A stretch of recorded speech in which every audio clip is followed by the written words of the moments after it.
And welcome back to the Morning News. I'm joined here by Scott Salmonson, owner of Barley and Hops here in Temecula.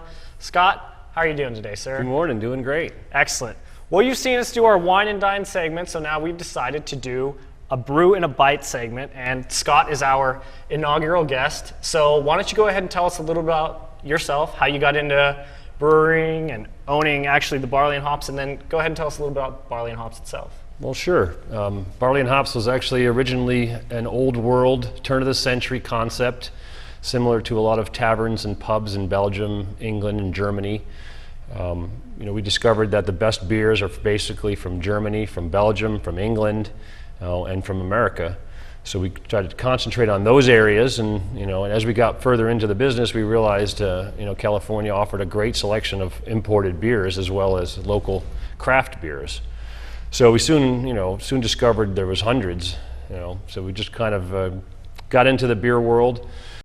Now, on average, how many beers do you have at the Barley and Hops? We presently have about 200 in the bottle and 20 on tap, and we're getting ready to add 30 more beers on tap. Wow. So we'll have 50 on tap, and we're having a new room called the Draft Room that'll have rotating beers from breweries like AleSmith and Stone and Pizza Port and some of the other ones that are here locally, as well as all over California and Oregon. Now, I've been to the Barley and Hops. I've had each one of these beers, and I like two of them. One of them is a little stout, so why don't we go ahead and start with where you would begin, obviously like a three-course meal like this. Where would you begin and what beer would you begin with? Well, today we've chosen the AleSmith X. It's an award-winning beer from AleSmith Brewery, which is located in northern San Diego, just off the 15 freeway. And this is probably his lightest beer. This is called AleSmith X. The X stands for Extra Pale Ale. So it's basically a crisper, drier version of a pale ale. Okay. You want to go ahead and open that? We'll Sure thing. Try a little bit. And you call these bangers in a blanket, correct? Yeah, blanket bangers. Blanket bangers. It's kind of like a twist on the American version of pigs in a blanket, I would say. And we're going to pour all these beers in the same style glass. It's a Chimay glass, okay. A nice bulbous goblet style glass. A lot of people will cup it like this, let it warm up faster, because here in America we pretty much have to serve all beers at about 38 to 42 degrees, when most of the beers are designed to be served at about 55 degrees. Excellent. Well, let's give this one a try. This is the AleSmith X. Cheers. Oh, indeed, sir.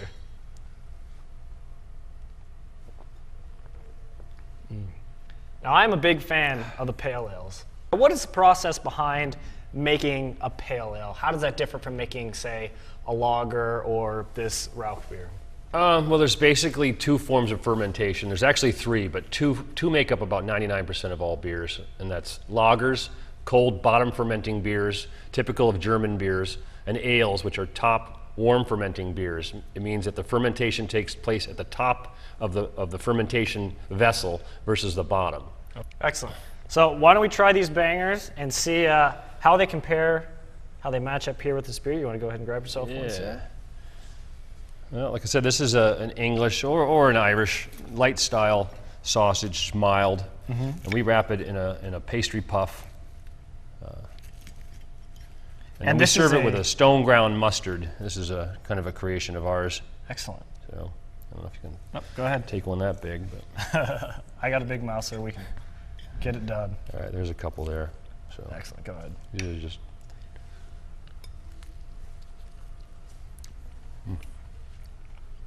Looks very good. Now, is it better to sip the beer before the food or food before the beer to get the true taste? I don't think it matters. I mean, a lot of times what you're doing is you're cooking the food. Like if we were truly pairing this up, we might saute these in beer, in this style beer for a while to really have it have a blend of that flavor. Excellent. So why don't you go ahead and tell me about this? It's Rauch beer, correct? Yes, it's Acht Schlenkerla Rockbier. So it's a German smoked beer, and basically Rock beer means smoked in German. And this particular beer is pretty much the classic version of a smoked beer. Mostly just the Germans are doing these smoked beers, and these have a long history. This one dates back 600 years. Wow.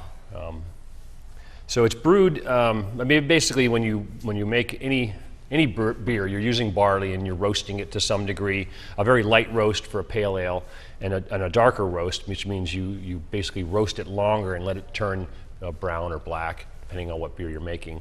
This one was roasted with beechwood. So that's what gives it its heavy smoked flavor. So the barley that they used to mash the beer in, was roasted in a very smoky environment. And when you open this beer, you can literally taste. We probably should get a couple more glasses up here. Now, you were mentioning earlier that this beer actually tastes better as it warms. Yeah, most of your beers do. Most of your Germans, your Belgians, your English, and a lot of your American beers too. Taste better after they've warmed up to about 55 degrees, which is what they consider cellar temperature. We think of warm beer and we think of 70, 75 degrees like a room temperature, but it's not. It's cellar temperature. Okay. So, excellent. Well, let's give this one a try. yeah, this one. Wow, you can. Heavy, smoky aroma to it. Wow, No. very like a beef jerky smoked. Definitely much. very much smoked meat taste. This beer here, like with some wines, you see how much better they taste with the right food. This is the same way. If we had a nice big chunk of barbecued beef with this reduced into the sauce, it would really bring out the flavor of the beer as well as the food. Well, can we try some of your pulled pork there? Yeah, We won't definitely. pull your bun apart there, but I'd definitely love to try some of that. It looks excellent. And it comes with your potato wedges, which are excellent. Yep, and some crispy, deep fried onions on top.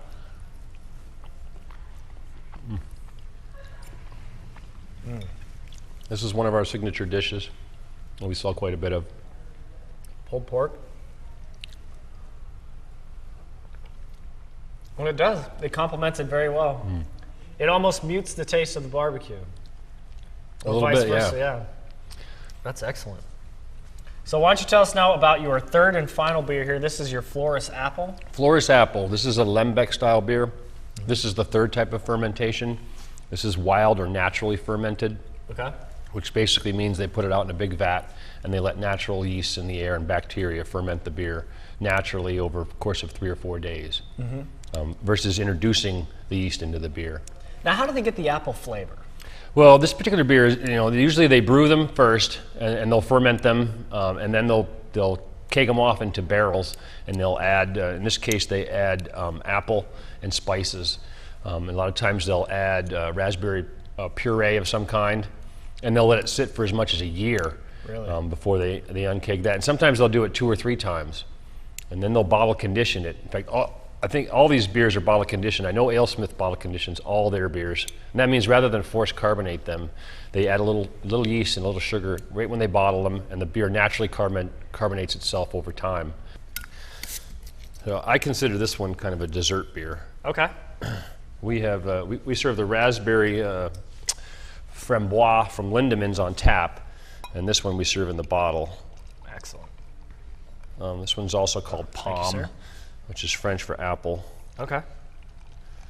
and it goes nicely with the bread pudding, which we make with a lot of fruit cocktail style fruits, there's apples and grapes and things like that in there.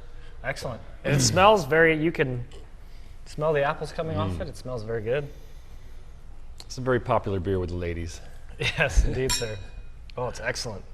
So why don't you go ahead and give us your contact information for Barley and Hops if people would like to come in and try some of your beers. Sure. I mean, that's what we're all about. We're all about educating people and introducing them to new beers, so that they can find a new 3 or 4 beers that they absolutely love they never knew existed before. Anyways, we're located on Temecula Parkway at 31045. We're right behind what is now the CVS Pharmacy, and that's 1 block east of Pechanga Parkway, so we're not too far off the freeway. Our website is barleyandhopheads.com. Okay. We have our full menu, our lineup of events that we do.